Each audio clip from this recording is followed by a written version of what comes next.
2020, the world shut down. Stores, restaurants, schools, and whole communities shut their doors in an effort to protect human life. As the world quickly changed, one man went on Facebook to get a degree in internet epidemiology. Brian, along with his lab assistant Hoadley, are curing coronavirus by commenting on fake news and reposting recipes of secret virus cures from a friend of a friend who works high up in government. Join Brian and Hoadley as they discuss the world and life during this forced interruption, learning, laughing, and loving in this real-life commercial break.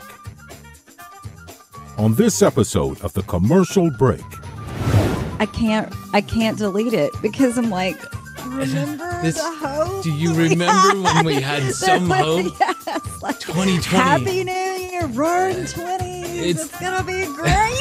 It's the best year ever. Everything comes to fruition. It's the best year. My wildest dreams are all coming true.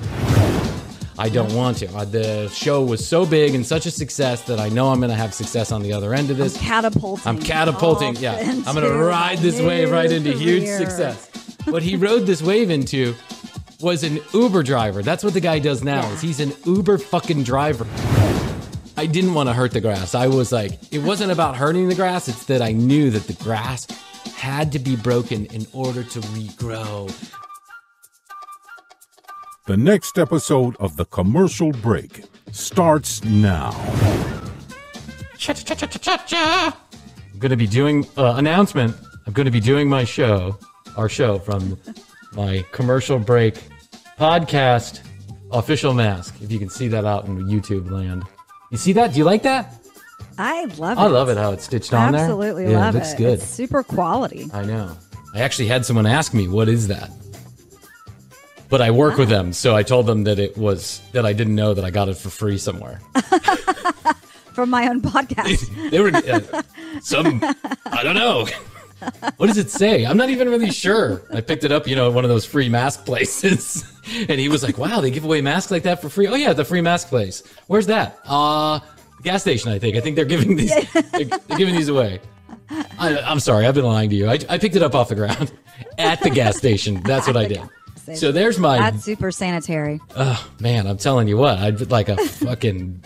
I was already a little bit of a germaphobe before this all started. Now I'm like full blown in panic mode. And I know that I'm sending my son straight down the same path that I'm going down of neuroticism and insanity because, now he gets a little bit of mud on his hands and he's like, da, da, da, da, da, da. And he like shows it to me and I'm like, oh, yeah. And then I freak out. I'm like, oh, it's coronavirus. Ah, we got to wash our hands. Wash hands. And I know I'm passing my neuroticism onto my child, but I guess there's really no way to avoid it, huh? We all do it. No, I was actually thinking that at the beginning of the pandemic, wow, this could really be pushing people who have a serious, who are diagnosed, let's say, with germophobia or whatever. Oh, yeah. This could really push people to the edge. Listen, if my Facebook is any indication of what's going on in the mental health of the United States right now, it is a straight fucking fuck factory because people are losing their potatoes. I know. Over everything. Hanging on by a thread. I don't think there's any thread to be hung on to anymore. It's like, I was just talking to a friend and I hadn't talked to her in probably 5 years. So I said, oh my God, it must have been 5 years since we spoke. And she goes, no, I think it was just last year. And I was like, man, it's 2020 feels like 5 years because I know. I honestly, I'm losing track of time and space. And It's so fucking weird. This feels like the longest year that I've ever had. And we're only about, I guess we're not only about, we're more than 2/3 of the way through it. Yeah. It's fucked up, Hoadley. Yeah, it's crazy. I can't even believe this year turned out like this. Like I remember ringing in the new year, and in fact, here's a funny tidbit. I recorded Andy Cohen and Anderson Cooper's New Year's thing, just because Jeff and I were kind of watching it and kind of doing other stuff and whatever. And I wanted to watch it later, and it's really funny. And so now I see it periodically when I'm looking at my recorded shows. Oh, really? And I'm like, I can't delete it because I'm like, remember the hope? Do you remember when we had some hope? Yes, like 2020. Happy New Year, roaring 20s. It's gonna be great. It's the best year ever. Everything comes to fruition. It's the best year. My wildest dreams, they're all coming true. And it just turned out that Nostradamus was 20 years off when he said 2000 was the year it all ends. So, I mean, wow. Wow, yeah. But, enough of that because we hear about it all the time. And this is the point of the commercial break, is to take a break from what's going on in the drama. And how do we get past this? We get past this by wearing our fucking masks. I don't even understand. That's step one. I'm still watching these videos of these fucking morons that are just out there. I mean, listen, I understand you don't want your freedoms trampled on, but you wear a fucking seatbelt, you can wear a fucking mask. I've said it before on the show. It's not a big deal. It really isn't. Don't make it a big deal. Just don't make it a big deal. Wear a mask. Maybe we're wrong. Maybe they're wrong. Maybe they're right. But if a little piece of cloth between you and I, and just think about it this way, most of these people who are not wearing masks, have some kind of ideological, I don't know. They have an ideological dent in their brain, and so they think the government's, there's the deep state, and, the deep state eliminator 3000 and George Bush. Blah, blah. Listen, right. If that's true, the mask is covering you up from your facial recognition software that's clearly following you around everywhere. So there you go. Let your paranoia be calmed by the mask. Just wear it. That is a good point. That's a great point. And if you want a TCB mask, this is what you got to do. You have to go to @thecommercialbreak. That is our Instagram page. That's our Insta. And we also have a Facebook page, but probably the Insta more so than the Facebook page. But our great marketing team here at our great marketing team. Our great marketing team. We do. Our great marketing team here at The Commercial Break is going to be giving away masks with our logo on it. We have ones for men. We have ones for women. We have big. We have small. We have short. We have tall. Now that I sound like a Dr. Seuss book, go to @thecommercialbreak on Insta and become a follower of ours. I guess that's how that works. You follow us, and then we have lots of great content on there. We'll be giving away some masks and some cups and some other stuff, some other swag, because we got it and we want to give it to our faithful listeners out there. That is so cool. Thank you, marketing team. You're welcome. That marketing team really gets at it. Gustavo, who's one of the marketing team, who really, in all truth, is my brother-in-law. He gets so excited when I say his name on air, so I'm just like, Gustavo. One day, keep on going, Gustavo, and I'm going to name an episode after you. Yes. The episode Gustavo, episode number 312. Gustavo. Yes. I love that name too, Gustavo. It's a great name. Yeah, it sounds like a name. Spanish sex machine, doesn't he? Gustavo. Yes. Absolutely. Who's that boy in the underwear? Gustavo. Who's that boy who you do care? Gustavo.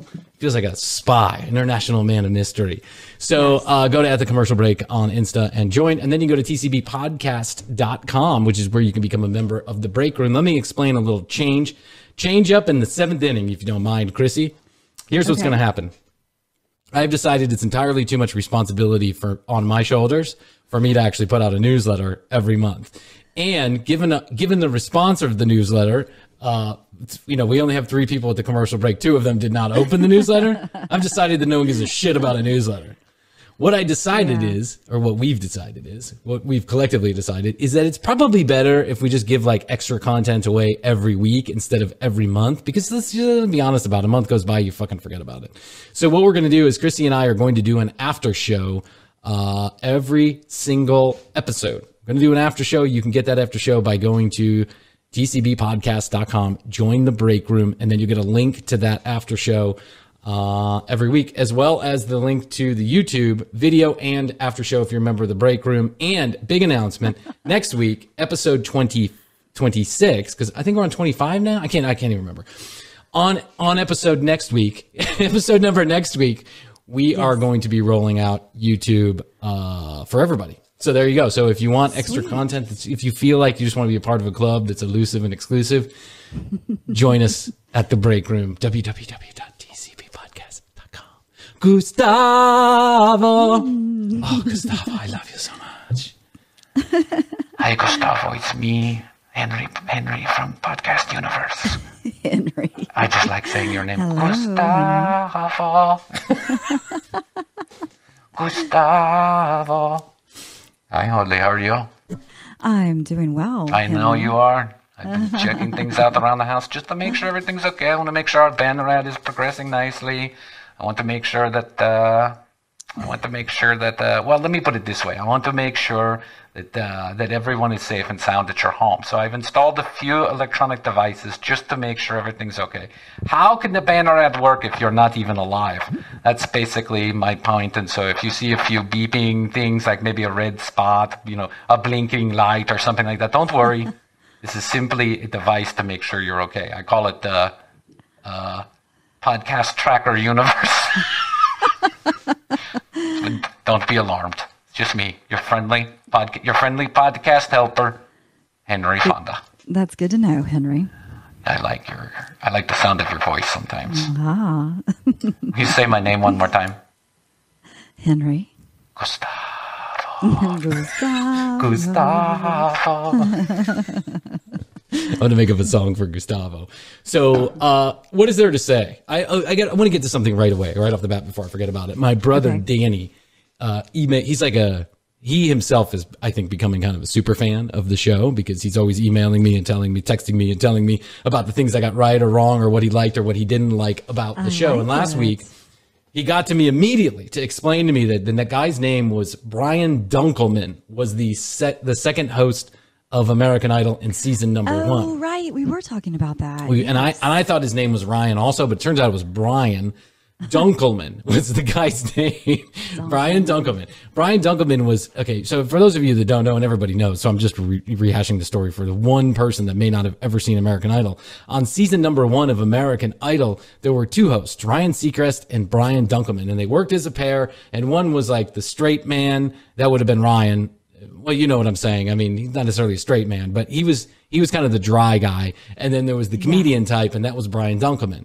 Mm-hmm. And Brian Dunkleman, despite what some people might think, Brian Dunkleman was not fired from American Idol. He was actually asked to come back, and he said, no, he did. I don't want to. The show was so big and such a success that I know I'm going to have success on the other end of this. I'm catapulting. Yeah. I'm going to ride this wave right into huge success. What he rode this wave into was an Uber driver. That's what the guy does now. Is he's an Uber fucking driver. Brian Dunkleman is. And he, and people occasionally get in touch with him, and he readily admits this is his joke that he tells. He's also a stand-up comic, and I guess I watched. Thank God. Maybe we'll have a sense of humor. Maybe we'll ask him if he wants to come on. Should we ask him if he wants to come on? That's a good we should. idea. I bet he's got a great story.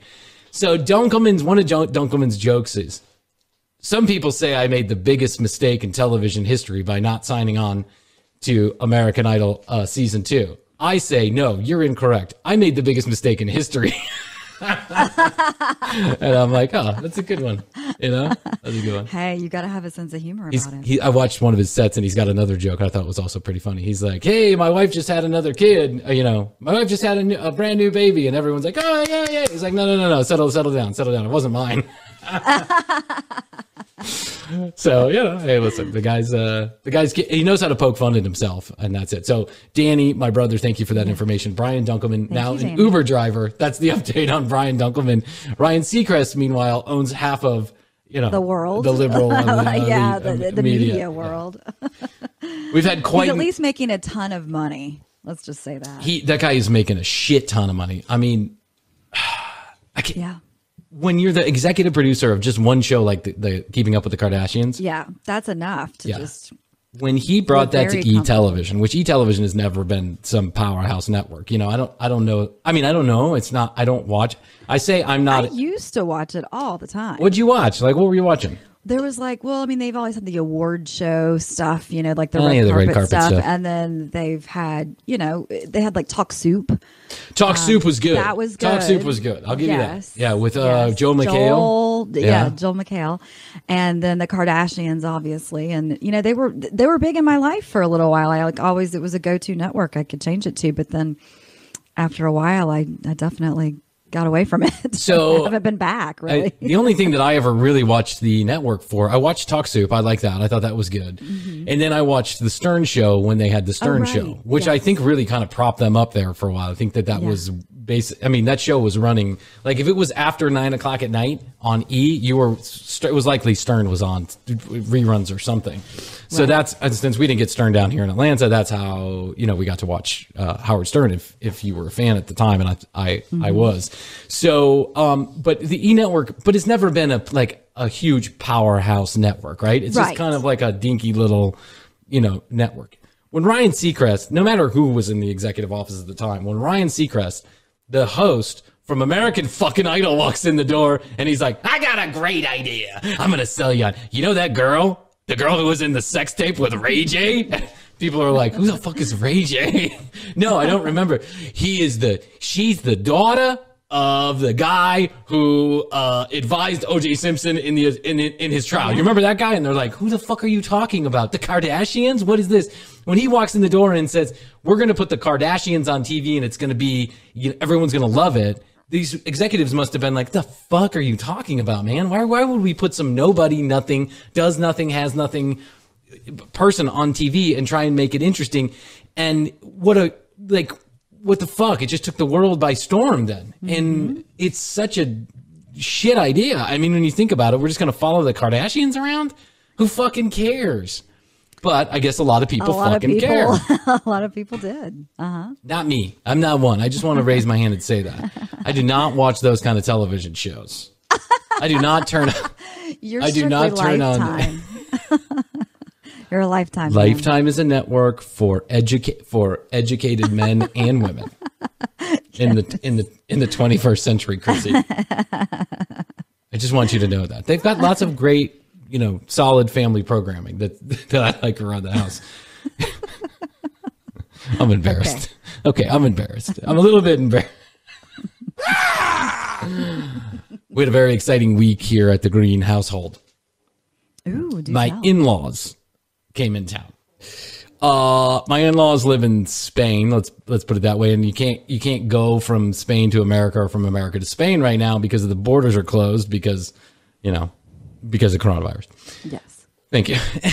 Like anybody needs reminding. Because of coronavirus. So the only way that you can get from Spain to the United States is by quarantining somewhere else in a country that does not have those kind of restrictions. So my in-laws decided that they were going to go to San Jose, Costa Rica to quarantine because it's one of the places that they can get in and out of, freely. And then they can go quarantine and then they're allowed to come here to the States. This is a whole process. It's a whole fucking process. Yeah. And there's a long story behind this. Costa Rica only just recently opened up their borders for travel to and from the United States because they really were on lockdown too, big time. And so we couldn't get the travel tickets from Costa Rica to here where we live. We couldn't get those tickets till very last minute. Let's just put it that way. So we get these tickets very last minute. We get online, we get the tickets, we send them over. Everyone's excited. They're going to come from San Jose, Costa Rica. So this is Friday, a couple days ago. So Friday comes, 9 o'clock in the morning, phones start ringing and beeping. Ding, ding, ding, ring, ring, ring, bing, bing, bing. And I'm like, geez, what's going on? And finally Astrid answers the phone. And I just watch her face drop. Like her eyes got wide and she was like, oh no, oh shit. And I'm like, what's going on? She's talking in Spanish, something about this, something about travel, something about the plane, whatever. And I'm like, oh no, this is the second flight. This is their third flight because the first two were canceled by Delta. Because Delta, for whatever reason, I guess Delta decided they didn't have enough passengers. They didn't want to fly to and from, but they took our money and then they canceled the flight, right? Oh no. And this was from Costa Rica. San Jose, Costa Rica. To Atlanta, Georgia. To the United States, right? But to the United States. But bouncing around, but to the United States. Yeah. So she gets off the phone and she's like, we got a big fucking problem. And I'm like, what's going on? Another flight canceled? And she's like, no. You see, her parents showed up at the airport in San Jose with tickets from San Jose to Atlanta, Georgia. The unfortunate part was in order to catch that plane from San Jose to Atlanta, Georgia, they needed to be in San Jose, California. Not San Jose, Costa Rica. Oh. Not only did they not have tickets for this particular flight, they didn't even have tickets in the same fucking country. Right. I mean, listen, I've made a few travel boo-boos in my time, but this is a big travel boo-boo. When you show up at the airport and you got tickets for a different country altogether, it's like, oh shit, what do you do? Chrissy, I swear I have never spent so much time on the phone with so many illogical human beings as I did when I got on the phone with the airline. And I won't say the airline's name. Oh my God, Chrissy. Oh my God. Oh. Joe's Airline, how can I help you? Oh, yeah, dude, I got a problem. I'm really hoping you can help me out. Okay, what's your problem? Yeah, listen, my in-laws, they just showed up in San Jose, Costa Rica airport to fly to Atlanta, Georgia, but they have tickets for San Jose, California. I don't think they're going to be able to get on the flight. What did you say? Yeah, I don't think they're going to be able to get on the flight with those tickets. Well, no fucking shit. They're in San Jose, Costa Rica. They need to be in San Jose, California. I see your problem. Well, how can I help you? I need help getting them from San Jose, Costa Rica to Atlanta, Georgia. Well, they're certainly not going to be able to do that with tickets to San Jose, California. Oh, my fucking Christ, guy. I just explained that to you. Are there any flights from San Jose, Costa Rica to Atlanta, Georgia? Are they in San Jose, California? Or are they in San Jose, Costa Rica? So then he's like, so this is the, but Hoadley, let me explain. Not only did it take me 15 minutes to explain the situation to any rational human being, but at the same time, when you call the airline, no one is available. So they tell you they're like, please leave your name here and we'll call you back. You won't lose your line in the queue, your place in the queue. We'll call you back in, 30 to 6 hours later, right? So this is like an hour later. Now, mind you, flight leaving 2 p.m. Eastern Standard Time. It's 10 o'clock in the morning. This is the first guy I get on the phone. I've already waited 35 minutes to have him call me back. Now he's explaining to me that they can't get on the flight because they have tickets to San Jose from San Jose, California. As if I did not understand the fucking problem in the first place. Right. That's why you're calling. That's why you're calling. Well, listen, this is not necessarily something I can help you with in this department. I'm going to transfer you to the other department. Okay, thanks. Thanks for calling Joe's Airline. Have a good day. I'll put you through right now. Ring, ring, ring, ring, ring, ring, ring. Thank you for calling Joe's Airline. Unfortunately, all of our representatives are busy right now. Please leave your name and we'll call you back in 35 to 6 hours later. So now I've been transferred to another person, someone more sophisticated than whoever answered the phone the first time, but they're going to call me back in 35 minutes to 6 hours later, right? So now I didn't get transferred right away to somebody. Oh, meanwhile, my poor in-laws are at the fucking airport and they're like, we only have 2 hours before we get before the flight closes, right? And we've already wasted 1 hour just explaining to someone what's going on. So, right. Hi, this is Jenny from Joe's Airline. Can I speak to Mr. Green? This is Mr. Green. I understand your parents are your in-laws are in San Jose, California, and they need to go to San Jose, Costa Rica. Oh, Lord. No, Jenny, this is not at all the problem. The problem is they're in San Jose, Costa Rica, and they need to get to Atlanta, fucking Georgia. Can you help with that? Oh, it says right here that I must have the wrong person because it says right here that they're going from San Jose, California to San Jose, Costa Rica. No, Jenny, you got it all wrong. Let me explain to you quickly because time is running out here. They're in San Jose, Costa Rica. They have tickets for San Jose, California. They want to get to Atlanta, Georgia. And I don't care if they fucking get to the United States, but can you please help me get that ticket moved out right now? Okay, so let me see if I understand the situation correctly. They're in Atlanta, Georgia, and they were going to go to San Jose, California, but now they want to go to Costa Rica. You must have been pulling your hair out, and that's what happened to your hair. What are you trying to say about my hair? I was saying you pulled it all out. All you people want is more. What do you want from me? This is how I was born. I was born this way. Gaga told me. Gaga.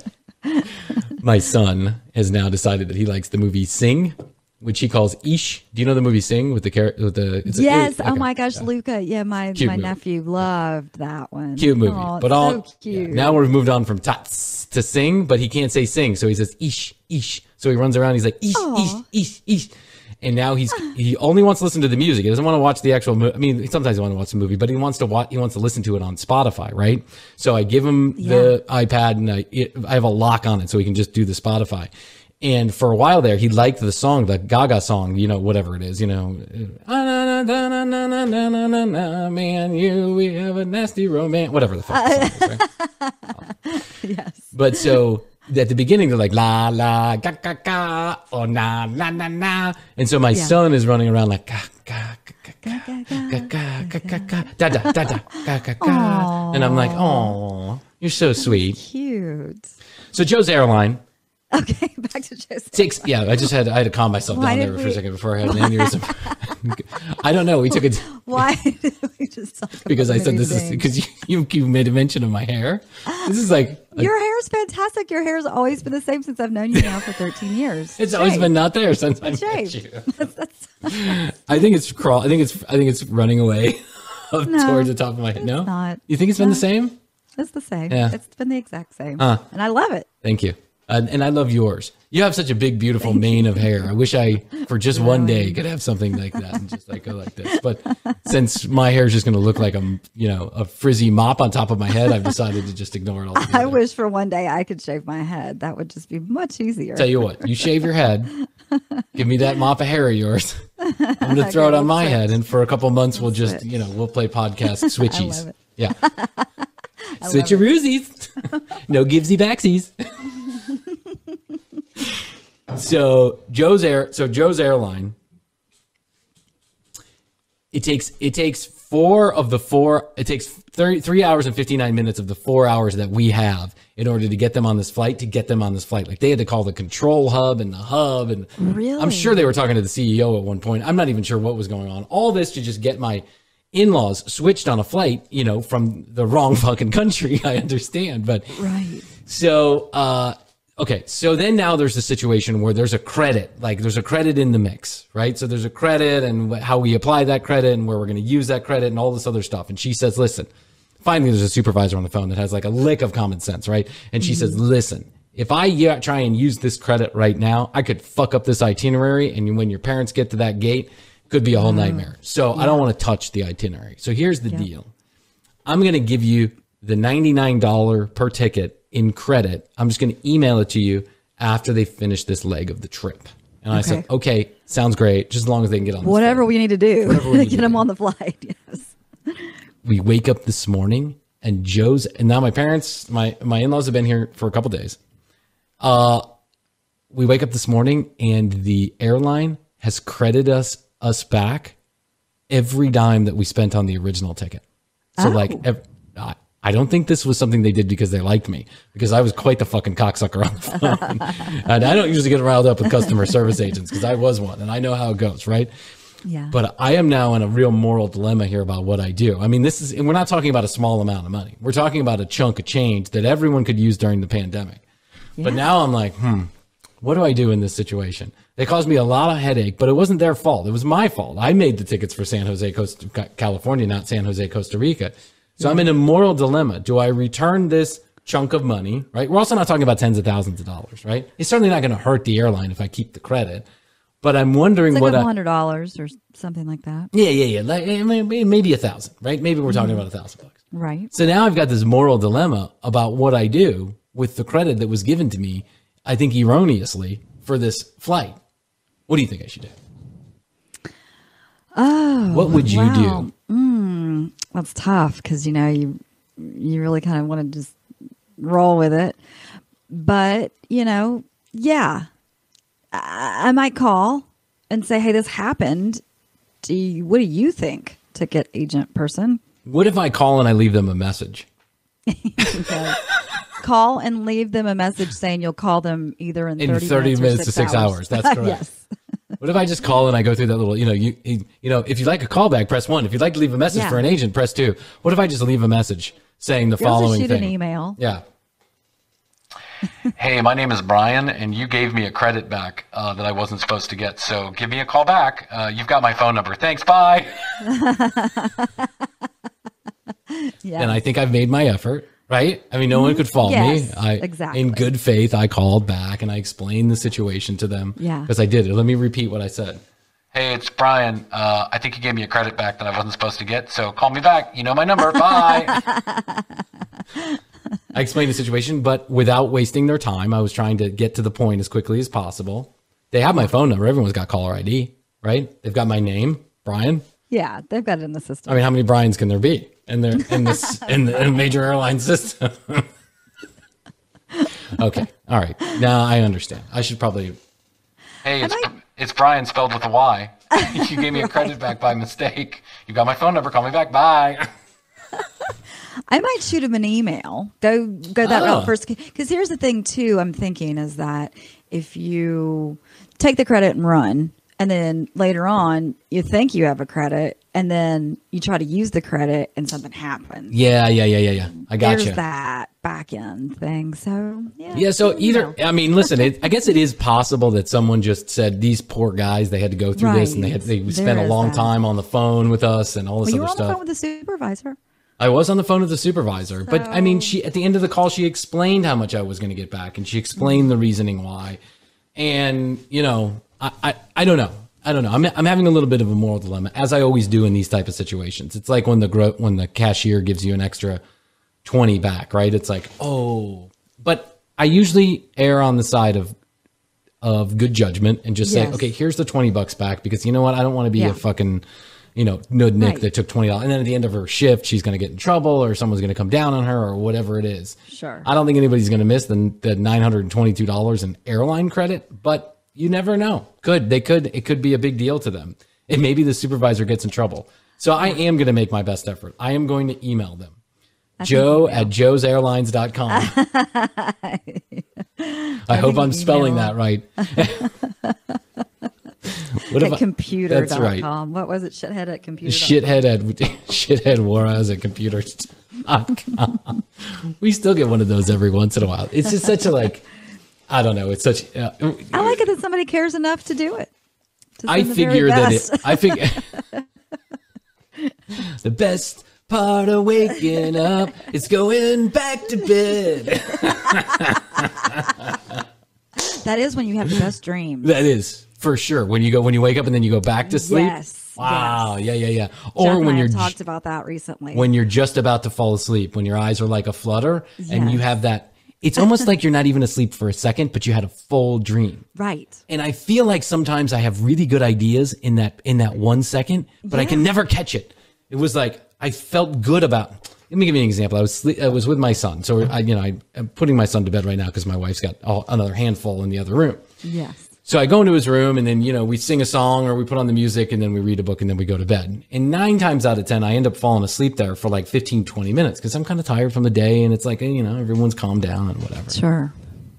Right as I'm falling asleep, I have like some huge breakthrough about the podcast and how we can make it better, or my business, and I just need to put these two people together, right? I have it, but it's concrete while it's happening, but then it's nebulous as soon as I open. It's almost like I wake up to remember it, but then I can't remember it. It just goes away. It's like the connection is lost. Yeah. And I hate that. I wish there was a way to record our dreams, because I think that would be really fucking cool. That would be. I mean, I would love that. I had a dream about Penelope Cruz a couple nights ago. I wish I could have recorded that dream. Yes. And I had a third dream about Ryan Seacrest and Brian Dunkleman, all three of us. Well, right. It's in a compromising situation. You've been a compromising situation. It's usually things that you've been thinking about, right? So it's characters and people you've been thinking about. I know Jeff woke up the other morning and had woken up and then gone back to sleep and then woke back up, and he was like, "Oh my God, I just had the craziest dream. I was producing a play for Neil Young." And really? There's a whole cast of characters and things. And so it's kind of a running joke with Jeff and I. If we do that, we're like, what movie did you go to? Because it's kind of like a movie. It is a movie. Yeah. Yeah. I love dreams. I used to do a dream journal, right? Like I used to do a dream journal, and that way and I was training myself to remember the dreams, because I thought there's got to be some good nuggets in there, right? But then I found out that my dreams are just a bunch of fucking real nonsense. Like I'm just like but your brain processing. But who knows? Maybe we're awake when we're dreaming, and we're sleeping while we're awake. I mean, I know that should blow your mind. And I got that shit when I was high on LSD one time. I saw it. You're opening up chakras. right there. Open up your vachakra. Vachakra. Open up your vachakra, Hoadley, and let me in. Yeah, open up your vachakra, Hoadley. Okay, Henry. Sorry, man. I just, guys gotta do. Heart wants what the heart wants. I know you're really attracted to Hoadley, huh? Oh man, I had a dream about Hoadley the other night too. I don't even want to know what it was about. It involved a couple of farm animals. Oh. And an oil pan. An oil pan? Yeah, the kind you put in your car. Don't ask me. It's my dreams, man. Okay, bye, Henry. I'll talk to you later. I know what you can do with that credit. You can buy a banner ad. Okay, bye. Okay, bye. We at Podcast Universe are always here to help your ego. So listen to this. This is a perfect segue into what I want to talk about. So I experimented with a lot. I say a lot. I experimented with hallucinogens for some part of my life, right? Mm-hmm. Mushrooms, LSD mainly, and then DMT at some point, which is which is no joke. It's nothing to be trifled with, right? Mm-hmm. The DMT is I haven't insane. tried that one. And I won't explain how I got it because I just don't think it's irrelevant. Explain how I got it. I don't think I would either. I don't even know why I had to qualify it. Like, I'm just not going to explain it. Yeah. Why do I have to say that I'm not going to explain it? Exactly who I got it from. Yeah, I know. And you can call this number. I can almost hear the audience going, what kind of DMT did you get? Where did you get it, man? Give me a call. Okay, Henry. When you take hallucinogens, for those of you who have not out there, when you take hallucinogens, you see, hear, and do things that you have never heard, seen, or done before.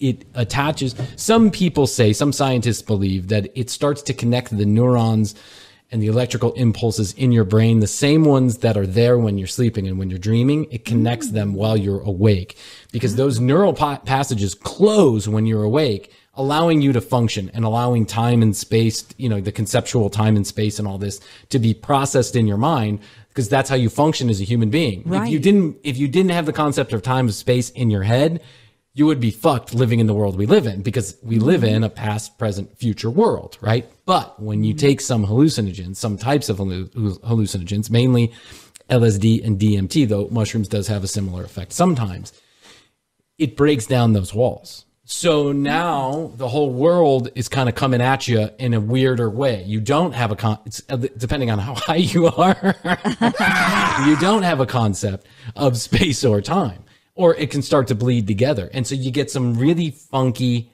experiences. Some people call them spiritual experiences. Mm-hmm. And I would consider them spiritual experiences, right? I don't know why that just popped on my screen.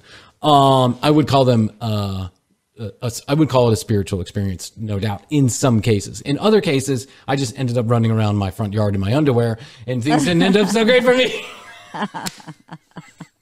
Or chasing down robbers next door. Right.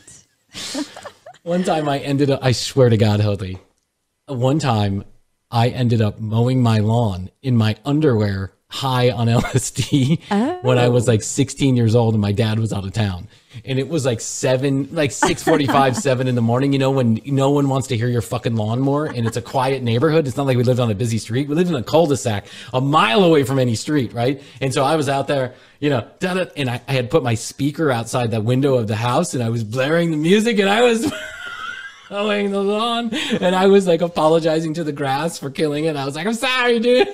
That's something I was going to ask you. Like, how did you think about that when you were on the LSD? Because I would think you wouldn't want to kill the grass, like hurt the grass. I didn't want to hurt the grass. I was like, it wasn't about hurting the grass. It's that I knew that the grass had to be broken in order to regrow. That's how it all works. You have to be split in half and then you regrow better than ever. It's like the whole thing. Meanwhile, I've got, Beethoven's Ninth Symphony blaring out the window. If it wasn't for my neighbor who kindly walked over and was like, hey, Brian. And I was like, hey, Mr. Snoopy Snoops, what's going on? And he's like, I think you should probably go inside. And I was like, what? And he's like, I think you should, let's go inside now. Let's go inside. And I was like, your underwear. He was like, bless your heart. He's like, let me finish up the grass for you. Thanks, Mr. Snoopy Snoop. No problem. You're in your underoos. with your small little man boner running around, running around the front yard, talking to the grass. Not a good look. Right. Let me help you out here, Brian. So when you're in those states, you come up with some pretty crazy, nutty stuff. So I bring this all around to say that I read an article. A guy wrote a theorist, like one of these guys, right? It just thinks about things for the sake of thinking about them. He's a lot smarter than any of us will ever be. And he thinks about shit. And he likes to break it and deconstruct it and think about the norms and tear it down, man. Right? And he wrote a piece that blew my fucking mind. And I asked this question when I was 15 years old. High on LSD. High on yellow sunshine. Molly. Blotter paper, if you know what I mean, Hoadley. Yellow school bus or whatever it was called. Jesus Christ. Whatever they used to give the acid names so that, you'd get higher, I guess. I don't know. I got that Jesus Christ, man, if you want it. And I was like, the Jesus Christ is here. The Jesus Christ is in town, guys. We got to buy it. Oh, you got to get it. Got to get it. I thought about, what if 2 + 2 never really equaled 4? And they're just telling us that's what it equals, right? And so this guy wrote a paper, Hoadley, and that's exactly what the paper said. It said, how do we know 1 + 1 = 2? It's just something that was made up. What if science and math was wrong? And I was like, holy shit. Like this, I had a flashback instantaneously. I was like in my basement, 15 years old, listening to, the Doors and like, what if they're just lying to us? What if how do we know 1 + 1 = 2, Hoadley? How do you know? How do you know for real? Well, it's agreed upon, and there's also mathematics and science are real things in the universe. So why you gotta be harshing my vibe, man? But it could be relative, I mean, it could be relative. 1 and 1 is 2 because someone made it up, right? Someone said 1 and 1 is 2. What if 1 and 1 is really 3? Could be. You don't agree with me, do you? No. I thought you were going to roll with me on this one. But I like the the thought process going on with it. That's fun. I think that I think math is the universal language. I thought love was the universal language. That is too. Maybe that's why we have a difference of opinion on this particular topic. It's because I believe that love is the universal language. I do too. Gustavo. And you think science is math and science are the universal language. I think we can all agree. I'm right on this. You are. Gustavo. I feel like I'll roll with you on it. I feel like every time I say that, like that, Gustavo, we should have like a little picture of Gustavo popping up on the side of the screen. Gustavo, hola. A Gustavo meme. A Gustavo meme. We need a Gustavo meme. We do. I'm going to put a link to this article because I thought it was really fascinating. And I actually do. He's a relative theorist. Yeah. And you should read it. And why I bring it all back around to hallucinogens is because this group of people who are doing these kind of crazy, outrageous, type of thinking, and a lot of quantum physicists and people who are working on robots and applied mathematics and all this other stuff in California especially are starting to get into a trend called micro dosing.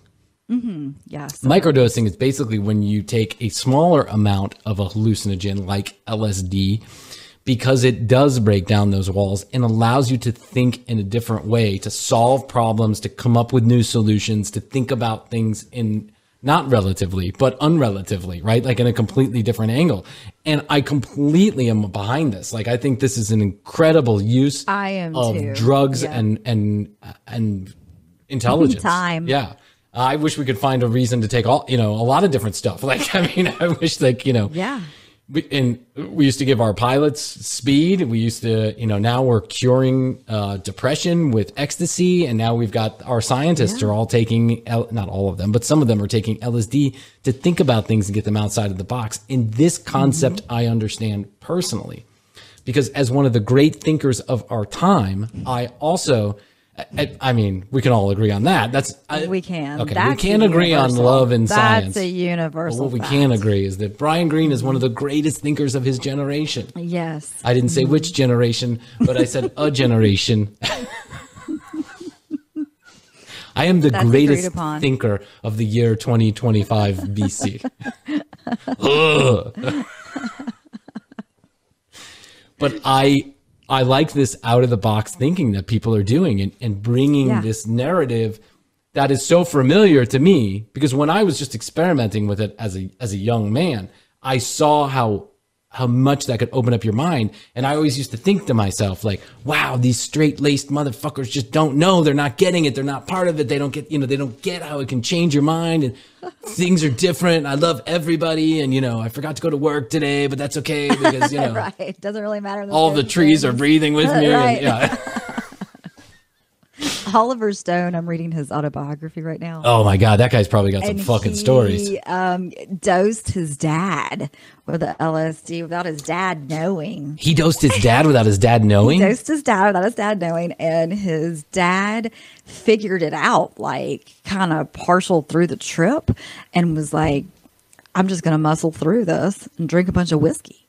and that's what he did? Mad. Yes. And the whole scheme of things. I was reading this part of the book, I thought, wow, that is intense. I guess Oliver Stone just wanted to really, like, exactly what you're saying, show him, open up your mind. Yeah. But let me ask you this now: was this? 60s. Oh, this was back in the 60s. Mm-hmm. So he did this to his dad when he was like a young man. Yeah, like fucked up, man. If I would have dosed my dad, are you fucking kidding me, man? Shit would have gone haywire. Gone down. Haywire.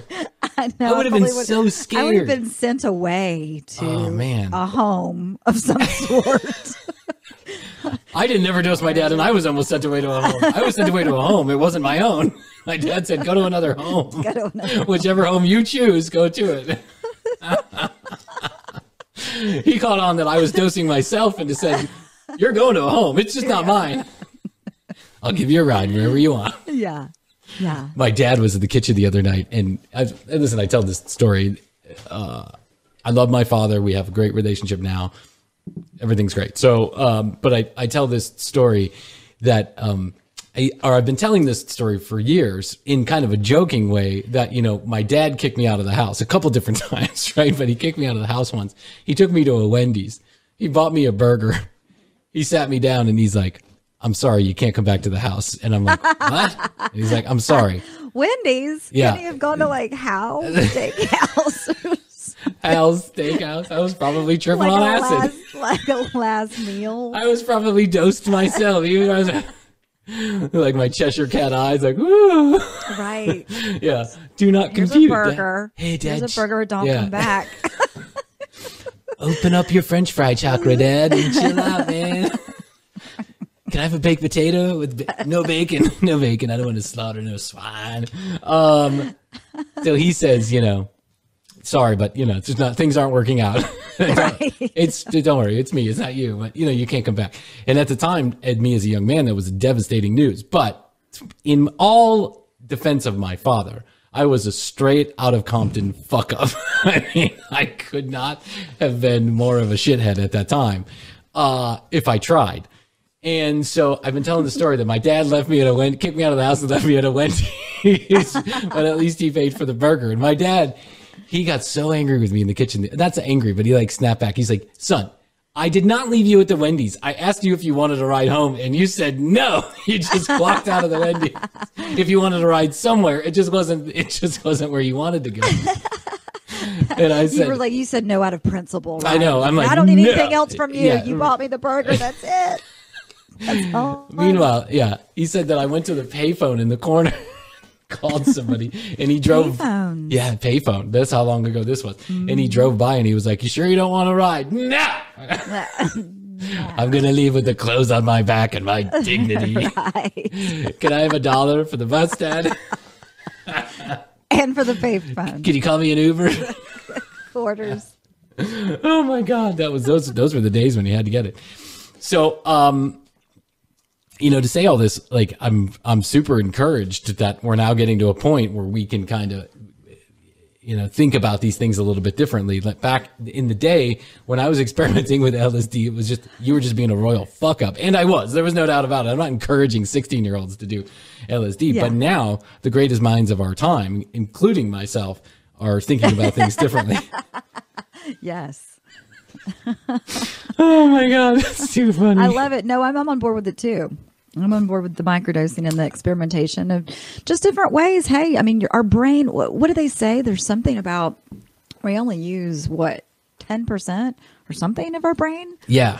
I mean, 7%, I think is what they say. 7. I was going to say 7 at first, but okay. So a small percentage is the point. Yeah. And, you know, if we can help unlock our brain's full potential or more than 7 or 10% at least, I'm all for it. I'd like to think that everybody out there is unlocking some of their potential just by listening to the commercial break. I think you automatically unleashing your potential. Unlock your listeners. potential. Open up your brain chakra. Gustavo. Gustavo. Yes. I love me some Gustavo. Me too. Love me some Gustavo. So this is what we're going to do. We're going to wrap it up here. We're going to take it to the after show where we'll continue this conversation. Whee! If you want a chance to get in on the cool masks that we have, then all you got to do is you got to go to @thecommercialbreak on Insta, follow us, and then we'll be giving it away sometime in the upcoming week. We'll run a little contest. We might ask for people to do something funny, like on video or something like that. I don't know. You know, engagement. We're trying to get some user engagement. Lots of people listen to us, but no one engages with us. So I'm I'm taking that a little bit personally now, Hoadley. I'm taking it personally. Aw. Do you want 6 or 7 more unengaged subscribers? No, Henry, I'm done spending money with you. You fucked me on the banner ad. You screwed me on the computer. Now you're oogling my co-host. She's married. Not for long. Gustavo. TCBpodcast.com is where you can go to sign up to the break room. And with the break room, you'll get all of the after shows. That's once a week, actually. We're going to do it after each episode now. We're just going to do an after show rather than a newsletter because we think that no one really cares about a newsletter because we asked ourselves the hard question, do we really give a shit about a newsletter? Right. Another newsletter. And no, we don't. But if you had an extra 15 or 20 minutes of the show each week, would that be valuable? And you know what? Let us know. Let us know your thoughts, actually. Yeah. Right, it's info@tcbpodcast.com, or you can go to the website. You can drop us a comment. Also, we're still soliciting parody songs, sound clips, audio bites, things that you make, that you own, that you would like to share on air. Send them to me. And who knows, you could end up being a bit at the beginning of the show. I have one. You do? Oh, you do. That's right. You do. We have our very first parody song, and I can't wait to play it. Yeah. I don't think we're not going to play it this time because I was going to say we could put it at the beginning of the show as one of the bits, but I'd rather talk about it as we go because it's extra. It's extra. I'm just going to put it that way. It's extra. It is extra. It's extra. Who is that guy? Did he just show up in your life? Oh, no. I knew it. We'll talk about it later. Okay. Sounds good. Maybe we'll talk about it on the after show, tcbpodcast.com, and join the break room. And next week, you get to watch all of these episodes live, recorded live on YouTube. I love when they used to say, like, this show has been, recorded in front of a live studio audience. And it's like, what who's recording in front of a dead studio audience? Right. I guess they mean that it wasn't a laugh track. So, you know what I mean, Hoadley.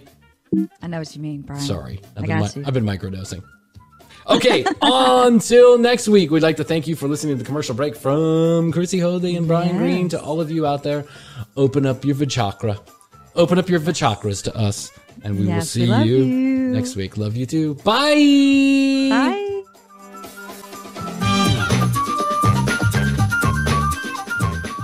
Email us at thecommercialbeat@gmail.com. Find us and follow us on Facebook and Instagram at The Commercial Break. New episodes drop every Wednesday. We can be found on Spotify, iHeartMedia, Apple, Google, and all major podcast providers. The Commercial Break is a great middleweight production. Written and produced by Brian Green. Co-hosted by Chrissy Hoadley.